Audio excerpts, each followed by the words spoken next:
وَلَقَدْ يَسَّرْنَا الْقُرْآنَ لِلذِّكْرِ فَهَلْ مِن مُّدَّكِرٍ الحمد للہ رب العالمین والصلاة والسلام علی اشرف الانبیاء والمرسلین اما بعد فاعوذ باللہ من الشیطان الرجیم من حمزہ ونفخہ ونفثہ بسم اللہ الرحمن الرحیم رب اشرح لی صدری ویسر لی امری واحلل عقدۃ من لسانی یفقہوا قولی اللہم انفعنا بما علمتنا وعلمنا ما ينفعنا وزدنا علما فبشر عباد الذين يستمعون القول فيتبعون أحسنه أولئك الذين هداهم الله وأولئك هم أولو الألباب. ليس عليكم جناح أن تبتغوا فضلا من ربكم فإذا أفضتم من عرفات فاذكروا الله عند المشعر الحرام واذكروه كما هداكم وإن كنتم من قبله لمن الضالين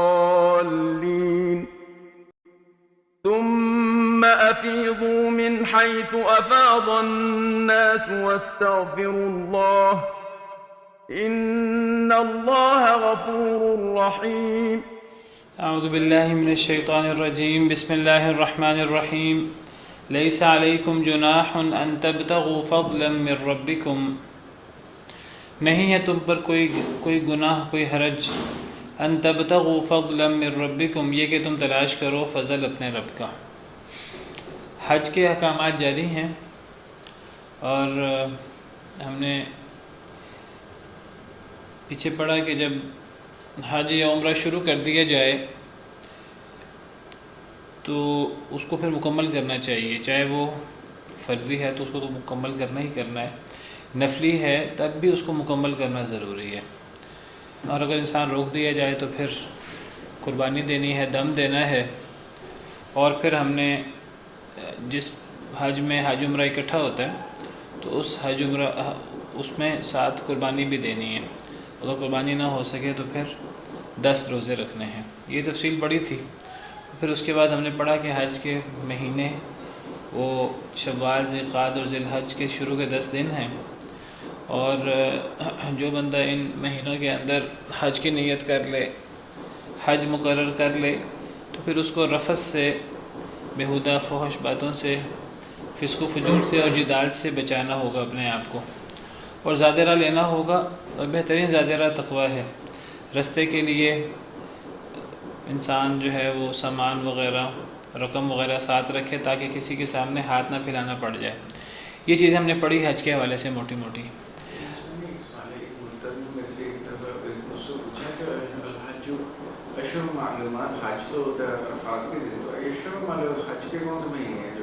حج کے مہینے شوال، ذوالقعدہ اور ذی الحج، شوال، ذوالقعدہ اور ذی الحج کے شروع کے 10 دن، ان مہینوں کے اندر اگر عمرہ کیا جائے، اصل میں حج ایک حج ہوتا ہے جو اکیلا حج ہوتا ہے، وہ 8 تاریخ سے شروع ہوتا ہے، وہ مینا میں جانا اگرچہ وہ ضروری نہیں ہے اور ایک نفلی چیز ہے، اصل تو عرفات کا دن ہے جو ضروری ہے، جو لازمی ہے، اگر وہاں انسان نہ جائے تو حج ہوتا ہی نہیں ہے۔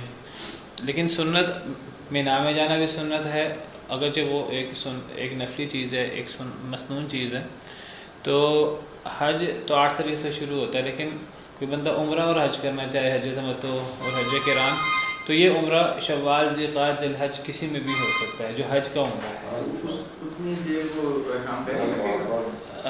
حج تمتع میں درمیان میں حلال ہو جاتا ہے، حج قران میں احرام کی پابندیاں باقی رہتی ہیں، اگر حج قران ہے تو پھر وہ پابندیاں برقرار رہیں گی۔ ایک ہی کپڑے نہیں ہوتے، وہ چینج کر سکتا ہے، وہ احرام کی پابندیوں میں رہے گا اگر حج قران ہے تو، اگر حج قران ہے تو ہاں جی، یہ یکم شوال سے شروع ہو جاتے ہیں۔ رمضان میں جو عمرہ ہوگا وہ حج کا عمرہ نہیں ہو سکتا، شوال میں ذوالقعدہ میں اور ذی الحج کے شروع کے 10 دن، اس میں حج کا عمرہ ہو سکتا ہے، پھر حج ہو سکتا ہے۔ اکیلا حج ہوگا وہ تو 8 تاریخ سے شروع ہوگا. تو فرمایا لیس علیکم جناح ان تبتغوا فضلا من ربکم، تم پر کوئی گناہ نہیں ہے یہ کہ تم تلاش کرو اپنے رب کا فضل. اس کے بعد اللہ فرماتے ہیں فَإِذَا أَفَضْتُم مِّنْ عَرَفَاتٍ، پس جب تم لوٹو عرفات سے، یعنی گویا کہ پھر حج کے احکامات جاری ہیں.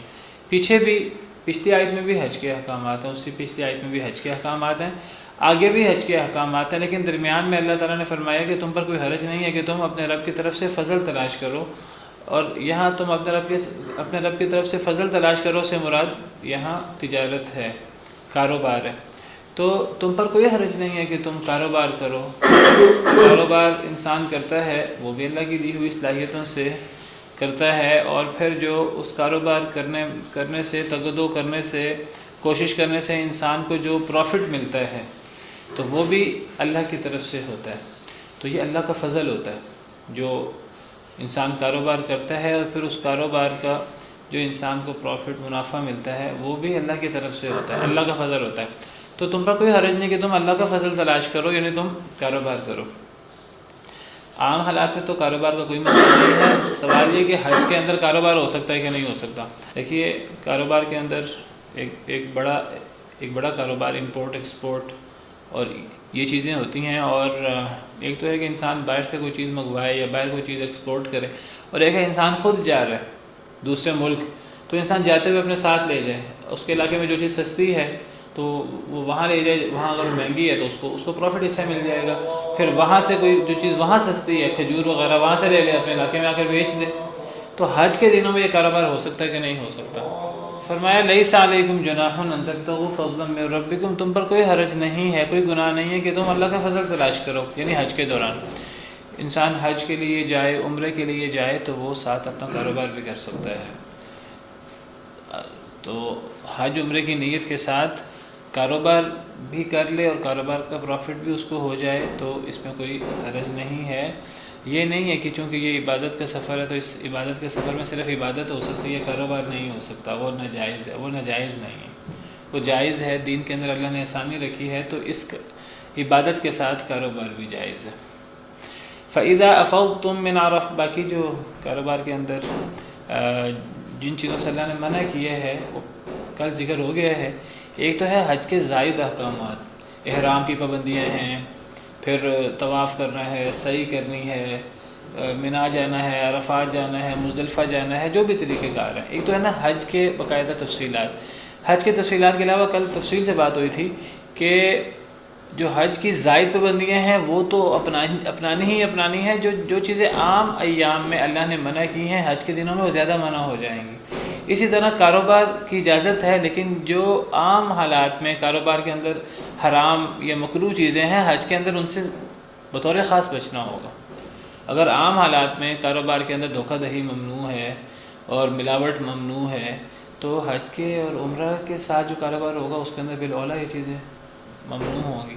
اور اگر ایک انسان ان چیزوں کا دھیان نہ رکھے تو پھر یہ حج کا، عمرے کا، اور بات ہوئی تھی کل بھی رمضان کے حوالے سے کہ رمضان میں بھی، روزوں میں بھی کچھ چیزیں زائد پابندیاں انسان پہ لگتی ہیں. زائد پابندیوں کا مطلب یہ نہیں کہ انسان کھانے پینے سے، بیوی کے قریب جانے سے انسان رک جائے تو روزہ ہو جائے گا. حدیث مبارکہ من لم یدع قول الزور والعمل به فلیس للہ حاجۃ فی ان یدع طعامہ وشرابہ، جو بندہ جھوٹی بات نہیں چھوڑتا، جھوٹا عمل نہیں چھوڑتا، اللہ کو کوئی حرج نہیں ہے کہ وہ کھانا پینا اس نے چھوڑا ہے نہیں چھوڑا، اس کو کوئی ثواب نہیں ہوتا اس روزے کا. تو ایک بندہ حج کی پابندیاں پوری کر رہا ہے لیکن وہ جو عام دنوں کے اندر داڑھی منڈوائی جا رہا ہے، ساتھ ایک بندہ حج کی پابندیاں پوری کر رہا ہے وہاں سے سگریٹ پیے جا رہا ہے. ایک بندہ حج کی پابندیاں پوری کر رہا ہے وہاں سے کاروبار کر رہا ہے، کاروبار کے اندر ملاوٹ کر رہا ہے، ماپ تول میں کمی کر رہا ہے، کاروبار کے اندر جھوٹ بول رہا ہے، لوگوں کو ایک چیز کی جو عیب ہے، جو کمی ہے وہ نہیں بتاتا، سچ نہیں بولتا. کاروبار کے اندر بنیاد حدیث مبارکہ ہے کہ اگر کوئی شخص کاروبار کرے، تاجر، اور وہ کاروبار کرتے ہوئے سچ بولے اور جو چیز بیان کرنے والی وہ بیان کر دے، اللہ تعالیٰ کاروبار میں برکت دے دیتے ہیں. اور یہ بڑی نیکی ہے. اور وہ تاجر جو الصدوق الامین، جو سچا ہو اور امانت دار ہو، اس کی بڑی فضیلت ہے. اس کا مرتبہ قیامت کے دن بہت بڑا مرتبہ ہے. تاجر شخص لیکن سچا ہو اور امانت دار ہو. تو حج کے اندر یہ چیزیں بالاولیٰ ان کی پابندی کرنی ہوگی. اور جو خرابیاں ہیں کاروبار کی ان سے بالاولیٰ رکنا ہوگا. فَإِذَا أَفَضْتُم مِّنْ عَرَفَاتٍ فَاذْكُرُوا اللَّهَ عِندَ الْمَشْعَرِ الْحَرَامِ، بس جب تم لوٹو عرفات سے، فاذکروا اللہ عند المشعر الحرام، تو اللہ کو یاد کرو مشعر حرام کے پاس۔ مشعر حرام یہ جگہ ہے مزدلفہ کے اندر۔ آپ کو پتہ ہے حج کا طریقہ، لوگوں نے حج کیا ہے تو عرفات کس تاریخ کو جاتے ہیں؟ 8 تاریخ کو مینا جایا جاتا ہے، اور مینا جانا میں نے ذکر کیا ہے کہ یہ سنت ہے، نبی صلی اللہ علیہ وسلم کی سنت ہے، آپ گئے تھے، لازمی نہیں ہے، اس کے بغیر حج ہو جاتا ہے۔ بہرحال 8 تاریخ کو سورج نکلنے کے بعد انسان چلا جائے مینا، کوشش کرے وہاں ظہر اثر مغرب عشاء کی نمازیں قصر کر کے انسان پڑھے، اور فجر کی نماز بھی وہیں پڑھے، 5 نمازیں وہاں پڑھے، پھر وہاں سورج نکلنے کے بعد وہاں سے نکلے اور عرفات چلا جائے۔ تو اب عرفات جو ہے حج عرفات کا نام ہے، عرفات کے بغیر حج نہیں ہوتا، عرفات میں جانا ضروری ہے، کوئی بندہ بھول کر بھی رہ جائے عرفات میں داخل ہونے سے، غلطی سے بھول کر بھی رہ جائے تو اس کا حج نہیں ہوگا۔ اب عرفات میں جو ہے وہ وہاں سے نکلنا ہوتا ہے مغرب کے بعد، سورج نکلنے کے بعد، لیکن وہاں عرفات کے اندر ظہر اثر کی نماز پڑھنی ہوتی ہے اکٹھی جمع تقدیم کی صورت میں۔ یہ نبی صلی اللہ علیہ وسلم کا طریقہ کار ہے، آپ کا عمل ہے۔ ظہر کے وقت میں آپ نے خطبہ دیا عرفات کا خطبہ بھی ہوتا ہے، پھر آپ نے ظہر اثر کی نماز پڑھی جمع تقدیم کے ساتھ، 1 اذان اور 2 تکبیروں کے ساتھ، 2 رکعتیں قصر کر کے۔ پھر اب عصر کی نماز نہیں ہے، وہ ظہر کے وقت پڑھ لیے۔ اب ظہر سے لے کر مغرب تک کا وقت وہ دعا کے لیے، وہ دعا ہوگی، اور بہت ہی خلوص کے ساتھ، توجہ کے ساتھ، یہ سارا وقت دعا کے لیے ہے۔ یہ دعا اتنی ضروری ہے کہ اس کے اندر اللہ تعالیٰ نے نماز بھی ختم کر دی ہے، نماز کو پہلے کر دیا ہے، تو اس وقت کو کھانے پینے میں، گپے شپے مارنے میں، ان چیزوں میں استعمال نہیں کرنا چاہیے۔ یہ پورا وقت بہت زیادہ اہتمام کے ساتھ دعا کرنے میں ہے، اور جو دعا کرتے ہیں تو اللہ تعالیٰ فخر کرتے ہیں ایسے لوگوں پر، فرشتوں میں، اور احادیث مبارکہ سے پتہ لگتا ہے کہ اللہ فرماتے ہیں کہ اے فرشتوں گوار رہو میں نے سب کو معاف کر دیا ہے۔ تو بہرحال عرفات میں 2 نمازیں ظہر اثر کی ظہر کے وقت میں پڑھ کر اب مغرب تک وہاں رہنا ہوتا ہے۔ اب مغرب کی نماز وہاں نہیں پڑھنی ہوتی، اب وہاں سے نکلنا ہوتا ہے سورج نکلنے کے بعد، اور نماز مغرب کی نہیں پڑھنی ہوتی، اور سورج غروب ہونے کے بعد۔ اب مثلا یہ مکہ ہے، یہ آگے مینا ہے، تو 8 تاریخ کو مینا کے ساتھ مزدلفہ ہے، اس سے آگے جا کے عرفات ہے۔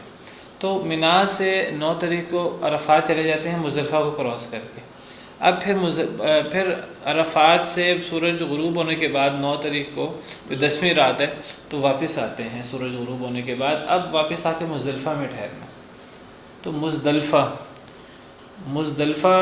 کو مزدلفہ بھی کہتے ہیں، اور یہ اس جگہ کو، یا اس جگہ بعض علماء کہتے ہیں مشعر حرام یہ مزدلفہ کا ہی نام ہے، پوری مزدلفہ کا نام ہے۔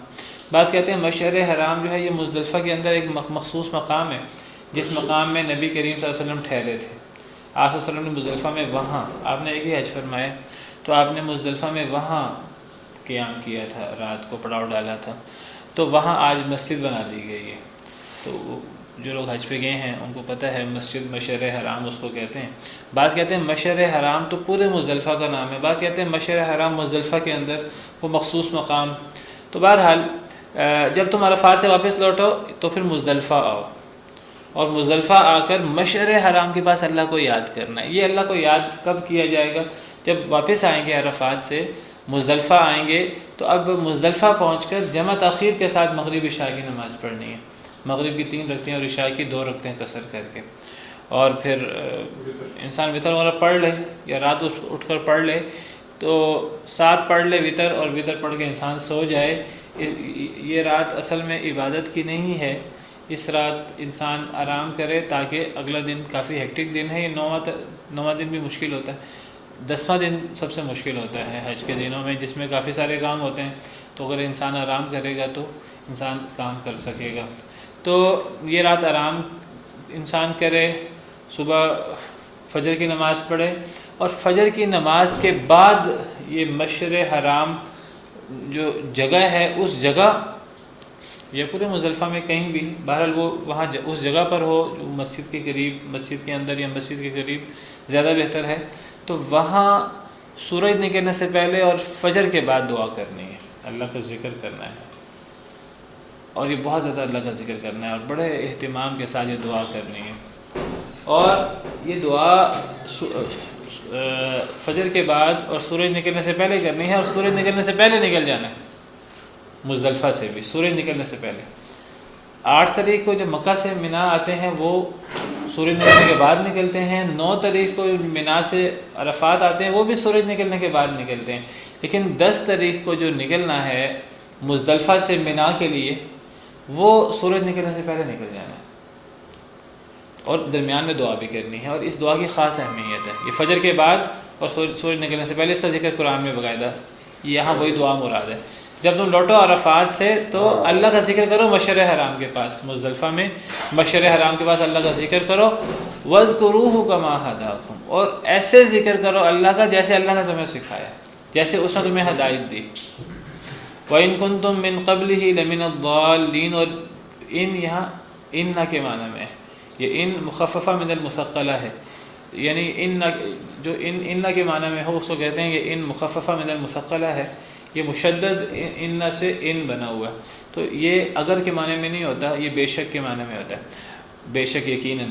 اور یقیناً تم تھے من قبل ہی، اس سے پہلے لمن الضالین، البتہ بھٹکے ہوئے لوگوں میں سے. اس سے پہلے تمہیں حج کا طریقہ صحیح نہیں آتا تھا، اب تمہیں حج کا طریقہ صحیح آتا ہے. اس سے پہلے تم لوگ صحیح راہ پر نہیں تھے، اب تم صحیح راہ پر ہو، اور اب تمہیں جیسے اللہ نے سکھایا ہے اب ویسے حج کرو. یہ یہاں بڑا غور طلب جملہ ہے. وَاذْكُرُوهُ كَمَا هَدَاكُمْ، ایسے اللہ کو یاد کرو جیسے اس نے تمہیں ہدایت دی. یہ دعا جو کرنی ہے وہ، اور حج کے جو دیگر کام ہیں وہ ایسے کرنے ہیں جیسے اللہ نے ہدایت دی، جیسے اللہ نے سکھایا. پورے قرآن کریم کو پڑھیں تو قرآن کریم میں آپ کو حج کے، اگر حج کے آپ سمجھیے کہ 20 اعمال ہیں، قرآن میں آپ کو 2 یا 3 ملیں گے، اور ان کی طرف بھی اشارہ ملے گا، تفصیلات ان کی بھی نہیں ملیں گی. حج کے سارے اعمال نبی کریم صلی اللہ علیہ وسلم نے بیان کیے. لیکن غور طلب بات یہ ہے، اللہ فرماتے ہیں کہ اللہ کو ایسے یاد کرو مشعر حرام کے پاس، اور حج کے جو دیگر معاملات ہیں یہ سارے کے سارے ذکر میں شامل ہیں.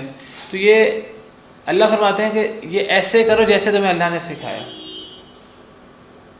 اب اللہ نے سکھایا سے مراد، اگر ہم قرآن میں اللہ نے سکھایا مراد دیں تو قرآن میں تو وہ چیزیں زیادہ ہیں ہی نہیں. قرآن میں تو مزدلفہ کا نام موجود نہیں ہے، قرآن میں مینا کا نام موجود نہیں ہے، ٹھیک ہے جی.